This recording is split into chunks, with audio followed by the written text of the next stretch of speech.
Hi, everyone. I'm Ali Hussein Kasim of Ali Talks Tech.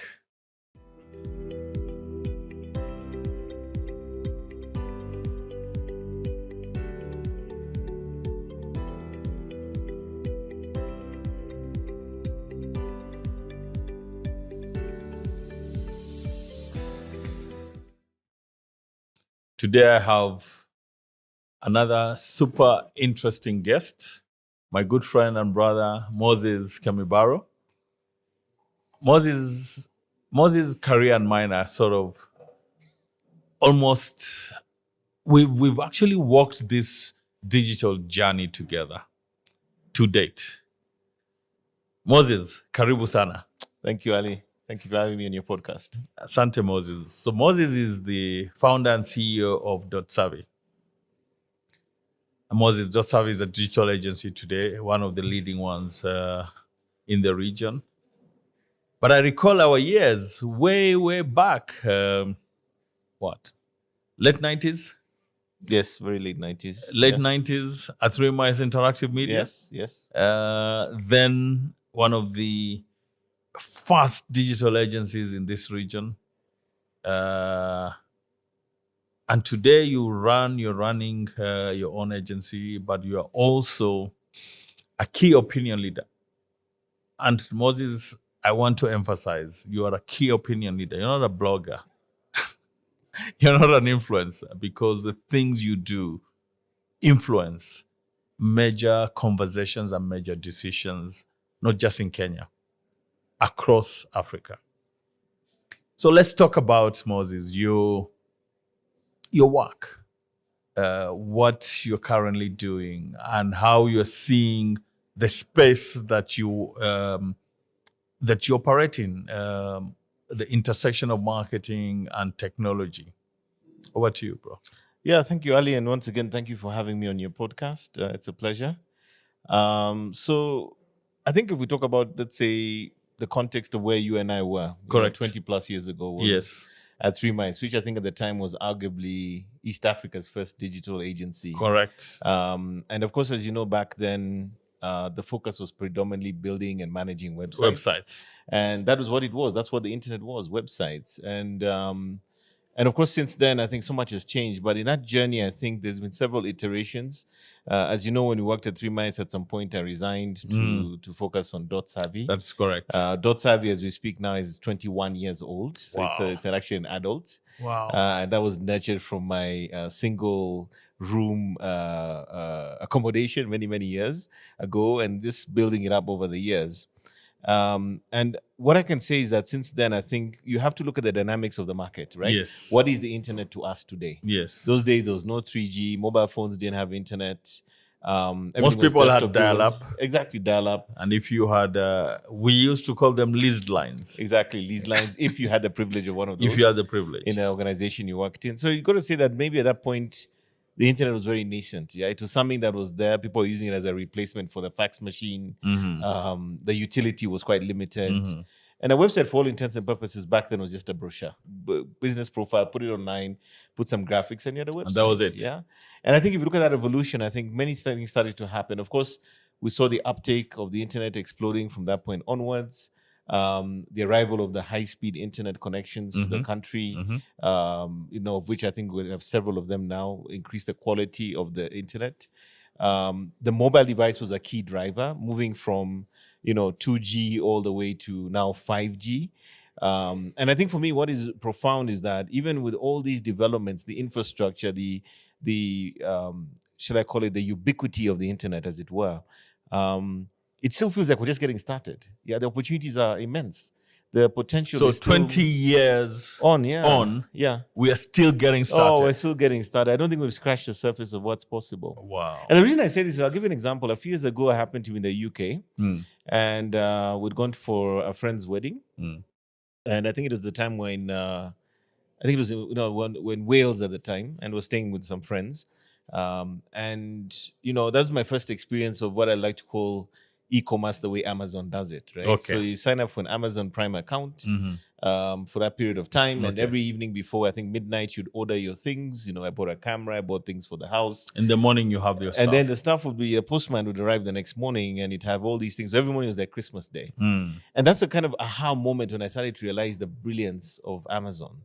Now, I'm not saying that our e-commerce, comparatives in Kenya are worse than that. I'm just saying that you start to understand what the internet is really about.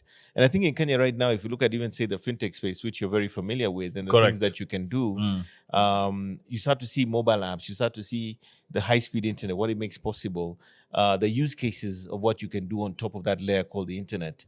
Then, of course, you have to look at the proliferation of social media and the way that this has allowed even people like me and you to become thought leaders in our respective areas of focus. Correct. And having thousands of people following what we say, listening to what we do, and then that in turn has also opened up commercial opportunities for us as individuals and businesses. So that's why I say we're still getting started. I think we're just starting to scratch the surface of what this thing will ultimately be. And let me not even get started on AI. Right, the advent of generative AI is yet another paradigm shift that we're expecting to happen. Okay, so Moses, we'll come back to the AI conversation. Yeah. Which I believe increasingly we are at the threshold of another transformative technology that will completely change our lives going forward, for better or worse. How has been your journey Wow. to date? From Yeah. 3 Miles to Dot Savvy. In between, you worked for global Quite a few mobile, companies, yes, Naspers, Perform Group, and all. Yeah. So I think there's several things that have happened since then. Correct. Of course. So as you may recall, I think we started the business around 2002. Yes. I was very fortunate at the time in that the lawyer who was helping me set it all up introduced me to someone called Robert, who ended Yes. up becoming my co-director in the Yes. business. So he invested some money. He also had a technology background, and we started running the business. And of course, at that point, sometime in 2002, we started, building websites and working with various clients. And I think we're very fortunate at the onset because maybe it's because I'd worked at 3 Miles, but I was able to onboard what I'd consider to be premium clients. So insurance companies, banks. So from day one, we already had what I'd call premium clients. Yes. And that I think really helped us sort of move in the right direction as opposed to starting to get to big accounts. We started with big accounts. And because I come from a sales background, a technology sales background, that was very Your days important. at Africa Online? Exactly. Over the years, I was very highly trained by Africa Online. I'm very grateful for the time I had at Africa Online, which was one of the first and largest ISPs in the country. I always had this notion that you had to create a product or a service you can sell. Correct. Now, I know the dispensation today is that people want to raise rounds of funding, but I come from the old school mentality of you need to have a sellable product, and that is what pays the bills. So basically, your best customer is a paying customer. Exactly. Sorry, your best funding is a paying customer. Yes. So that was kind of like the beginning, and I think we grew organically. A lot of our income was what allowed us to grow, and it was very exciting, very a trajectory that was very good for a long time. And as you recall, we ended up becoming a significant competitor to people like 3 Miles and Metrocomia. Correct. And then you and I were sort of on the other side of the playing field. Yes. And I think probably the biggest paradigm shift we saw somewhere in there was when the ad agencies, companies like Scanad and the likes, who used to actually give us clients, people like Kenya Power. They founded their own. They decided to now create their own digital agencies because until that point, they didn't see it as a focus area. The revenues weren't there. And in particular, when I think we saw... But we kind of predicted that, didn't we? It was going to come, but I think they kind of surprised us a little bit because what we then understood is that this is a client services business. And the fact that they'd had relationships with the Coca-Colas and the Kenyawebs and all the endemic brands. It was easier to just bring it on. Yeah, just bolt on a digital competence. And also create these little agencies that would focus on digital as part of the group. So overnight, what tended to happen is that I remember we had NIC Bank, we lost NIC Bank, we had ICA Lion, we lost them. We lost a lot of key accounts that we had because the agencies woke up and realized, hang on a second, these guys are eating a lunch. Digital is becoming the thing. And now we need to sort of bring in the business. So the first thing that happened is obviously they secured the business across the board holistically. And then the second thing that happened is They talent raided flight. your talent. Talent flight, yes. And it was very painful in the sense that these were near-death experiences for the business. Yeah. Because obviously we lost the revenue, but now we lost the talent as well that made that revenue possible. And we went through many, many instances where we'd be losing 3-4 people in a go. Wow. We'd have to then recruit, train, start from scratch. And invariably in that sort of, chaos, we were unable to service our existing clients as well. So we also lost clients because we lost the competence each time to actually service them. deliver the work. And I remember one of them saying a very harsh remark, like, it looks like your company is a house of revolving doors. Like people just come and go. Like there's no It's a very consistency. humbling experience. Oh, it was painful. I don't even know until today how we survived that. Now 21 years in. So up and down, up and down. And going back to what you're asking me earlier, the things I did outside that, in many of those feasts and famines as they were, they reached a point where me and my co-director, we sort of decided to part ways at that point mutually, amicably, because things were not looking good. He also had other things he wanted to do. But also for me, it became a moment of reflection because, I was a young family now. I was married. Yes. I had a young child. And quite honestly, things were not looking good. And it was so funny, but I remember my wife, I think, seeing this ad for a job. And of course, at this point, you're thinking, I'm the entrepreneur. I must tough it out. I must find a way. And that's what conventional wisdom says, you're going to get through. But it was that tough. It was like, if I don't do something now, I'm really going to struggle. So Yes. she saw this job ad for Naspers, which was this position to work at setting up a classifieds business called Dealfish. Yes. And this is interesting because there's a strong convergence between the thought leadership guy and the entrepreneur guy at .savvy because I then applied for this thing, immediately. I don't know how she found the job ad. I sent it. And I think within 30 minutes or 40 minutes, I got a phone call from South Africa. Yes. And I get this call and they ask me, Moses Kamibaro, are you the person who's applied here? Yes. Are you the same person who's blogging at moseskamibaro.com? Yes. Okay, my boss would like to speak to you. Can we call you at a specific time? So the boss in turn calls me and he says, okay, are you the guy we've been reading for the last 3 years or so on a blog that tells us what's happening in the tech scene in Kenya? I said, yeah. So all the days and times I was spending in the iHub on my laptop, documenting events, writing about developments around technology had actually become this almost quasi newspaper that these tech teams in South Africa in Naspers were reading because I would give them real-time updates on what's happening in Kenya. Your live CV, literally. Yes. So it wasn't even an interview. Then I think we met up, a week later. He was in Kenya because they was in the process of recruiting. At that point, of course, they already had Mocality running on the ground. Yes, I remember Mocality. And a few other startups like Kalahari.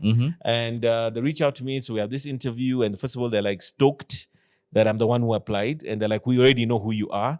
So the next question asked me, okay, so we already want you. It's not an interview, really. You know what's happening. When can you start and when can you start? What's the deal? Do? You have a business you're running. How's that going to run if you come to us? And all these questions.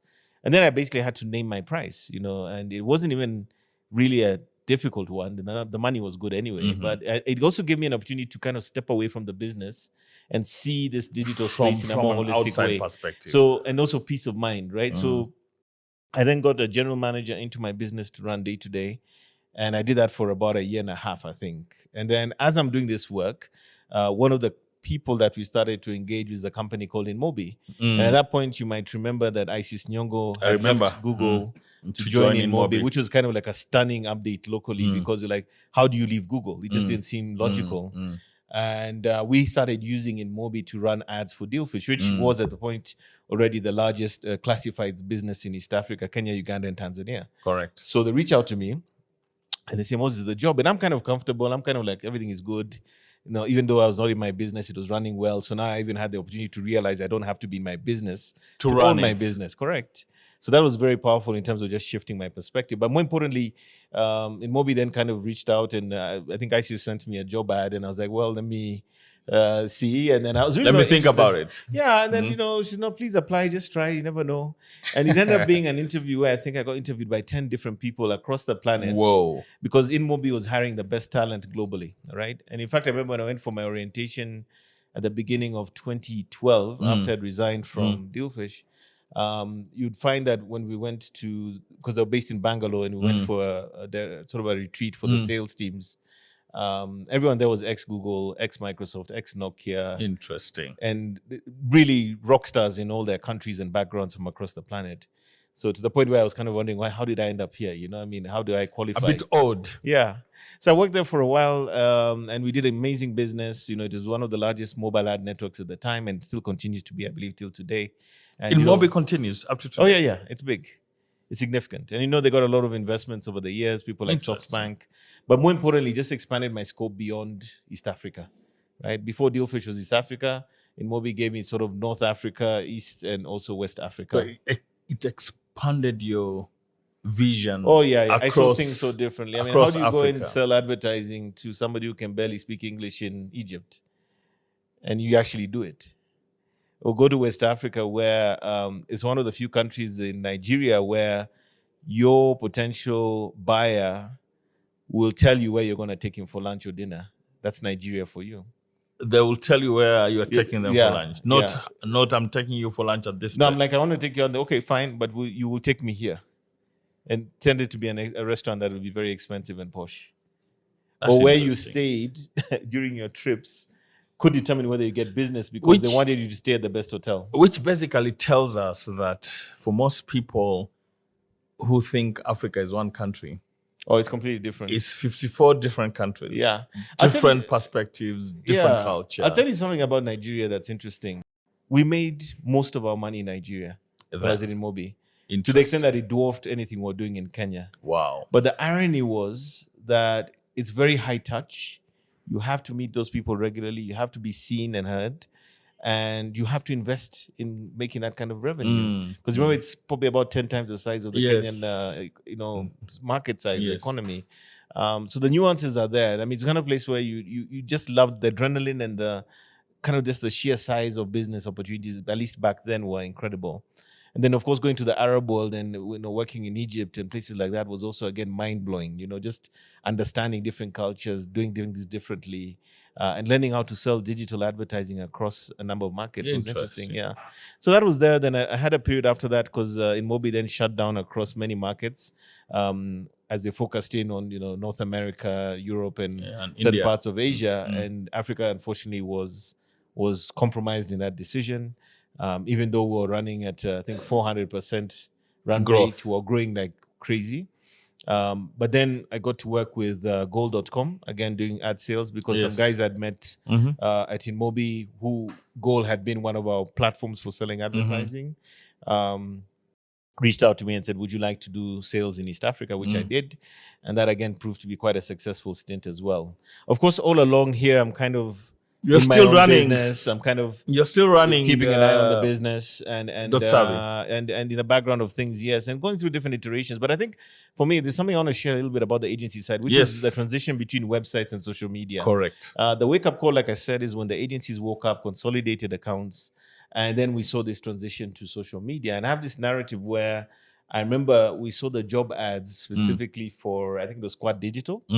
And I shared those with my co-director at the time. And I just told him, you know what the heck is a social media community manager? You got to remember, this is during the heart of web business.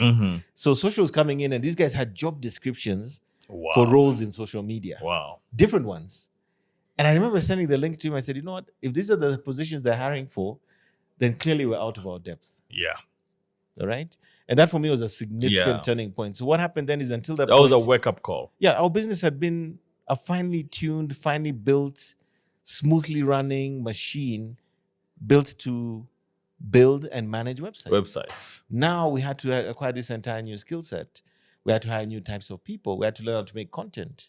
And that continues till this day, where we are probably 80% around social media related activities and 20% around the websites and the likes. But now we've reached a point where we're even creating TV commercials. We're writing scripts. We're trying to understand. So this is now. This is now. And now, again, the next big thing is AI. We're trying to understand, how do we bring AI into our before process? we come to AI. But as a service, huh? Yes. Yeah. Before we come to AI, you are now telling me that the Dotsabi business has completely evolved. Oh, yeah. Now you're back at Dotsabi full time. I have been now for a number of years. You have been now for a number of years. And you are now basically what you call a full service agency. Yes, we'll do everything. And I think the thing that we also learned during the pandemic, and I think we can't talk about our business without talking Yes, about the pandemic, we can't. is it really changed everything. Because for the very first time in almost 20 years, our clients finally got it, right? I think until that point, digital was sort of seen as something you need to do, but it wasn't fundamentally important Look, COVID, I think, was a watershed moment for everyone. for everyone. New terms before COVID, BC, CADIT, which you coined, Yeah. COVID assisted digital transformation, Yes. and then AC after COVID. Yes. Things have evolved so much. I was speaking to a good friend of mine a couple of hours ago, and we were talking about how even leadership has evolved tremendously. You come in and you've not in a new job as a leader, and you have not seen your people physically for over a year, Mhm. and you are meant to make them work. You are meant to make sure that objectives are met and stuff. So, talk to us about that period. AC, Well, we're not out of it. BC, CADIT, and AC. Yeah. So if we talk about before COVID, let's be honest. I mean, things were happening. We're Yeah. doing work. Things were not bad. But everything was kind of like stable and, consistent. And what I can say is that, the market has been what it's been. Clients were still prioritizing a lot of traditional media and traditional ways of doing business. And everything was fine. And I think for me, the COVID moment was profound because as a business that had has a relatively small office, we knew that immediately we need to just let everyone go home. So we were probably one of the first companies to just shut the office and send people home. Shut it down completely. Yeah, and the beautiful thing about it is, without even realizing it, we were already digitally remote because our finance software is in the cloud. We use Google for our work processes. We stopped using a physical server a long time ago. Everything is in the cloud. All our resources are already in the cloud, so we were already ready to go digitally. The next You were thing- COVID ready. if yeah, you we were allow me COVID ready, to- so to speak. Yeah, so we didn't have a problem transitioning. Now, as we speak, this is almost 3.5 years later. We're still working remotely. We have an office. You never went back. No, we never went back. We tried, I think, 1 or 2 weeks at some point, and it was so awkward and uncomfortable that everyone was like, this is not working. And we're just What? people were like, commuting to work was a hassle. The 2 hours from some of them were spending 2 hours on the road each way, and they're like, what are we doing here? Because remember, what you learned as a leader now is there must be some level of trust to your team. So the new normal. The new normal. So we are continuously, until today, working remotely. And here's the thing. We are very likely going to give up our office within the next few months. Wow. Completely. All right? We don't need an office. And the thing about it is the work processes allow you to monitor progress. You just need to look at your project management softwares, look at your spreadsheets, whatever it is, what's due this week, what's due by when. And you don't have to be in an office. It's actually interesting. I visited a friend of mine at Safaricom a couple of weeks ago, and she told me 70% of the workforce at Safaricom works hybrid. Yeah, hybrid 2 is a days. compromise. 2 days, sometimes not even. Senior leadership probably have to come to the office. Yeah. I don't know why. But the fact of the matter is that we are into the new normal, that we have not even appreciated or understood that that transition is complete. It's completely done. What do you have to say to companies who insist, especially knowledge workers, who insist that their employees must come to the office every day? I think it's a legacy model because if you think about it, probably the biggest tragedy of remote working is maybe culture. Let's be honest, right? Proximity of people builds a culture. And you struggle with that sometimes. When you're doing brainstorm sessions with your team, especially in a creative agency like ours, some of those things are a little bit harder or awkward because you don't have that face time. You don't have that intimacy. It's not as tactile as being there in person. So how do you compromise? Well, there are different ways. We obviously find workarounds. We've just sort of found a way of doing it. And increasingly, what you'll find is that even our own clients are even bigger culprits of preferring not to meet in person, which is shocking. Many of them are like, look, every Wednesday at this time, we're here for our weekly status. The same clients are like, no, you don't have to come here. Why are you coming here? Why do you want to come see us? That's brilliant. So it also means that from an operational standpoint, it's actually cheaper to operate. Because now you don't have to get guys into Ubers and stuff, go for meetings and all this.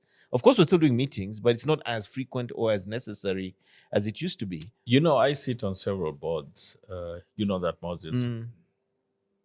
One company that I sit on the board of, if you had told me that we'll still be meeting board meetings and board committee meetings virtually to date, 1 year after COVID was declared not to be a pandemic anymore, I would have told you, stop smoking what you're smoking.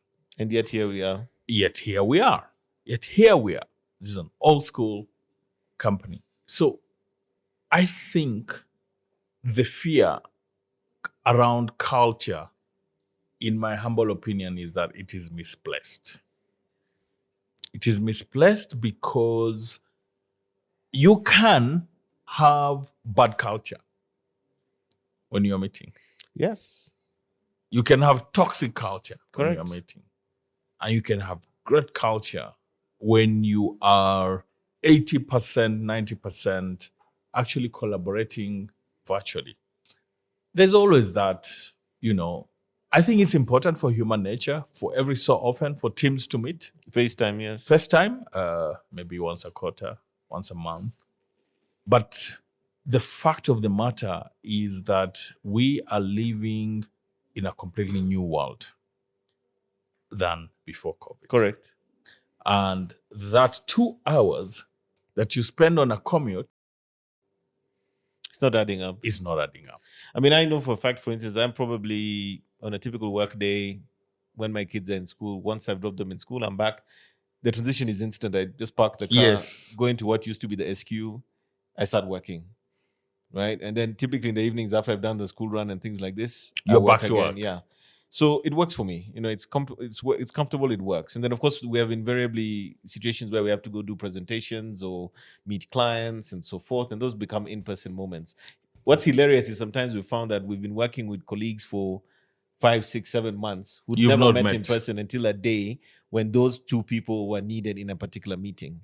Physical. And that's the first time they met. Wow. And yet they're actually buddies. They're friends. They crack jokes with each There other. you go. But they've There never you met go. in person. There you go. In this big Nairobi, So one thing that I find quite interesting is the fact that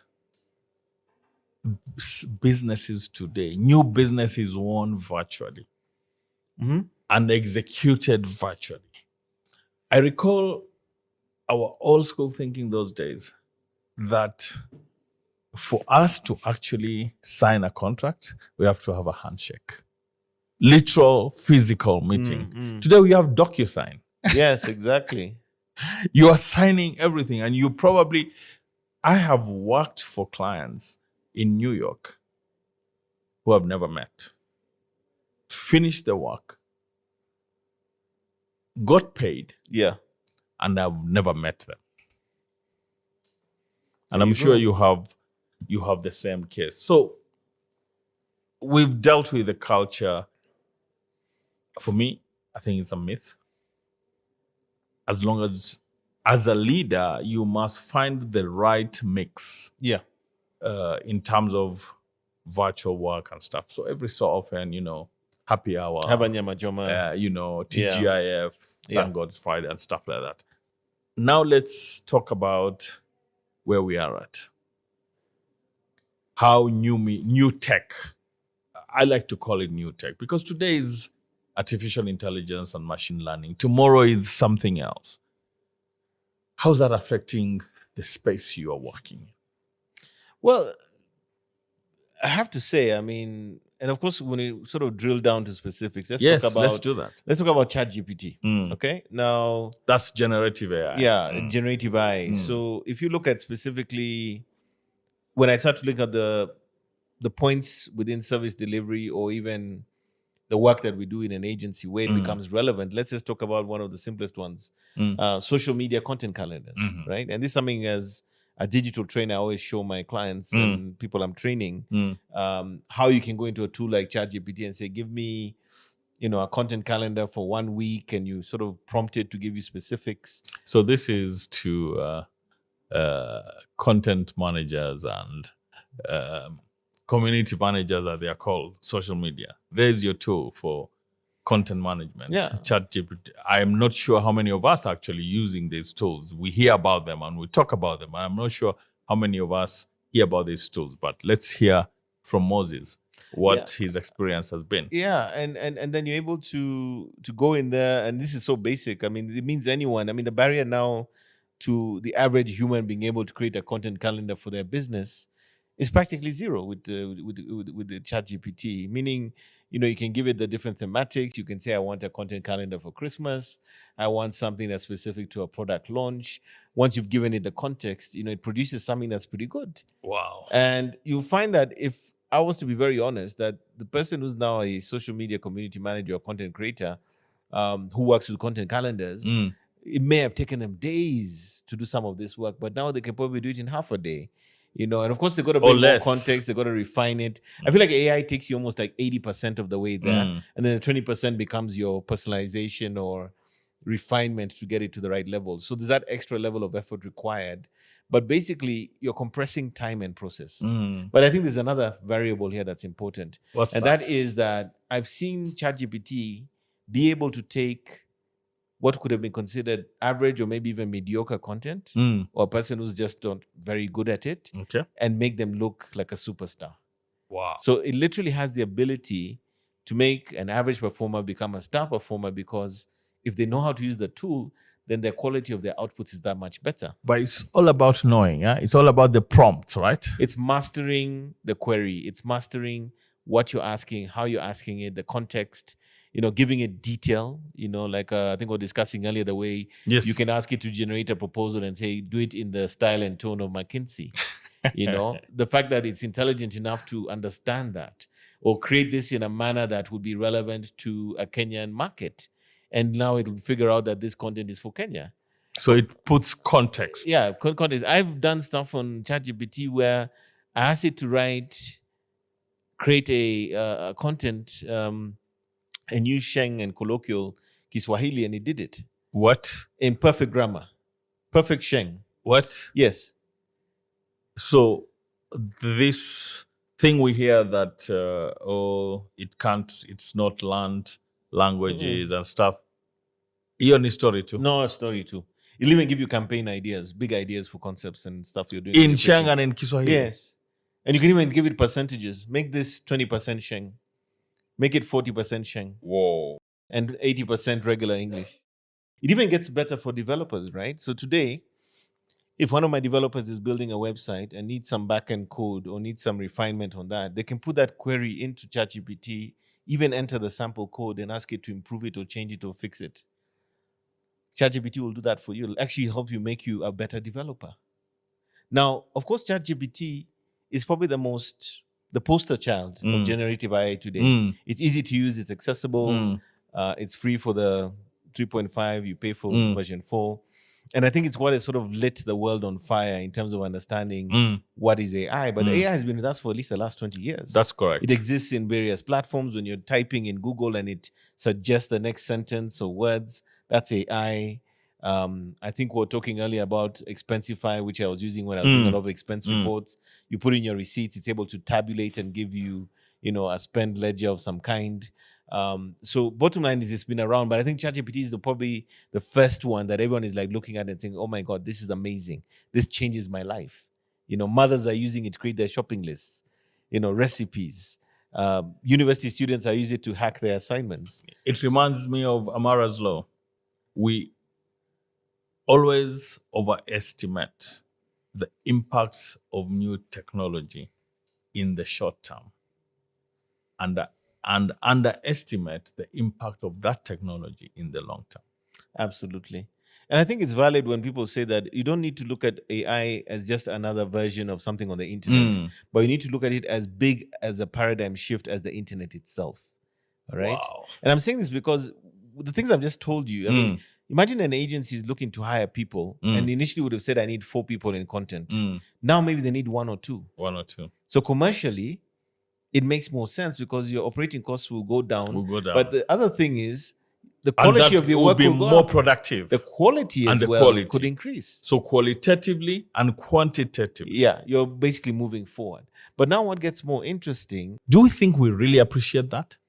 I think this is kind of round 1. Let's be honest. This is the very early days. This is the internet circa 1995. You know, what was the internet in 1995?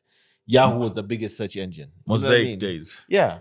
So if we think back that far, that's where exactly we are now. So everything is a lot of activity. There are going to be a lot of startups that are going to disappear because they won't be sustainable. A lot of business models are going to collapse.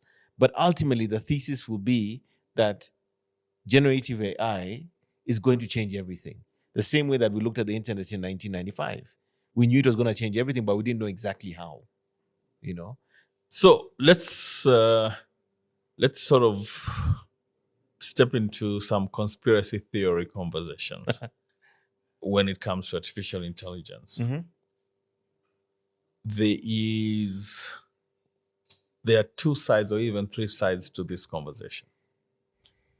One side is saying, guys, be careful. Mm-hmm. This thing is going to be the end of us. There's a middle ground that says, hey, guys, this is like a knife. If you use it well, it serves you well. If you use it badly, it serves you badly. So let's find a way. Let's make sure that we are using this tool to do the right things for humanity. Then there's the other side that completely says, wait a minute. We don't need this thing. Completely. So you have one side that says AI, generative AI, new tech is the future. Stop even thinking about regulating it. Stop even thinking about policy and stuff like that. Put parameters. One side says, this is great. The other side is like, stop this nonsense. Well, I think, first of all, each group has their own perspectives on these things. Yes.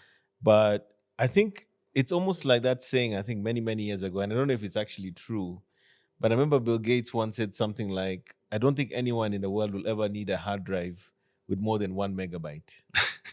Right? Now, that seems absurd because if you look at how much we just take to download movies and all today, that's over 300, 400, 500 megabytes, right? Now, My phone is 256 there you GB go. So I think when people look at AI, in my palm. the biggest, hottest part of it in terms of controversy right now are probably one, the safety issues. Yes. Meaning AI has the potential to potentially destroy us. And that could happen in a number of ways. And then the other one is obviously the issue of intellectual property. Yes. Right? And I think I'd like us maybe to talk about the intellectual property first. Okay. And the reason for this is because, of course, when the AIs like ChatGPT are trained, they're using data on the internet, platforms, websites to actually... Other people's content. Yeah, to train the model. And there's a lot of IP that is in there, intellectual property that makes it possible.